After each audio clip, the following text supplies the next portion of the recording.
High, সকালে উঠে বজরংবলীর দেখা আজকে আমাদের এখানে 3টে হনুমান এসেছিল। আর অমনি ছোট ছোট বাচ্চাগুলো দেখতে চলে আসে, আর তাদের সাথে আমিও দেখছিলাম। আর এখানে দেখো এই হনুমানটা কি সুন্দর নিচে বসেছিল, আর সবাই ওকে খেতেও দিচ্ছিল। আর ওরা হাত থেকে কি সুন্দর নিয়ে খাবার খাচ্ছিল। আমার প্রথম প্রথম ভয় করছিল, কিন্তু তারপর আমি সাহস করে দিলাম, আর ওরা কিছুই করেনি। আসলে কেউ যদি তাদের ক্ষতি করে তাহলে তারা তাদেরকেই রাগ দেখায়, না হলে ওরা শুধু শুধু কেন কিছু করতে যাবে বলো।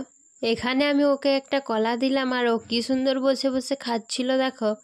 আর এতটা সামনে থেকে আমি কখনো হনুমান দেখিনি, আর এই প্রথমবার আমি ওদেরকে হাতে কিছু দিলাম। আমার প্রচণ্ড ভয়ও করছিল, কিন্তু একবার দেওয়ার পর আর ভয় করেনি। এই দেখো ওকে আমি দিলাম বলে আরেকজন গাছ থেকে নেমে চলে এলো। আর ওরা কলা, আলু, জিলাপি, বিস্কুট সবই খাচ্ছিল, কিন্তু আমি একটা শশা দিয়েছিলাম, ও শশা খায়নি। আর তারপর আমাদের পেয়ারা গাছে উঠে পেয়ারাও খাচ্ছিল। আমাদের বাড়ির সামনে একটা বট গাছ আছে, আর এই বট গাছেই ওরা 3জন ছিল আজকে সারাদিন। আমি এখানে দাঁড়িয়ে দাঁড়িয়ে ওকে দেখছিলাম। ওর ল্যাজটা দেখো কত বড়, আর ওর গায়ের লোমগুলো এত ঘন ছিল, আমার তো হাত দিতে ইচ্ছে করছিল, কিন্তু এতটা সাহস আমার নেই।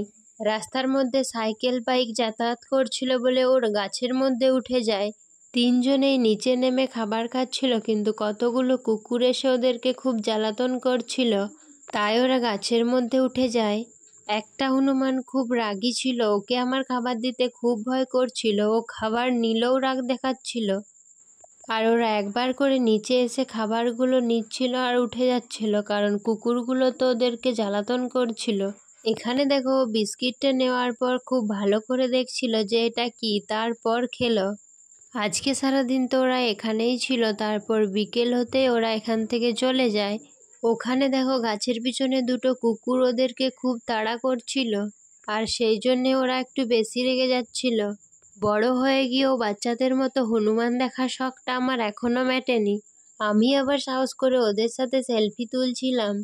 এখানে দেখো ও কেমন কুকুরগুলোকে তাড়া করে নিয়ে গেছিল। 2টো হনুমান নিচেই ছিল, আর একটা ছিল গাছের উপরে। ও তো ভয়েই নামেনি। ওকে খাবার দিলেও ও খায়নি, ওর খাবার এরাই খেয়ে নিচ্ছিল। আর আমার মতন হনুমান দেখতে তোমাদের কার কার ভালো লাগে কমেন্টে জানিও। এদের তো নিজেদের কোনো ঘর হয় না, এরা রোদ জল বৃষ্টিতে চারিদিকেই ঘুরে বেড়ায়। আর এই ঘুরে বেড়ানোর আসল কারণ হলো পেট চালাতে হবে, কারণ বেঁচে থাকতে হলে তো খেতেই হবে, সেটা মানুষ হোক বা প্রাণী।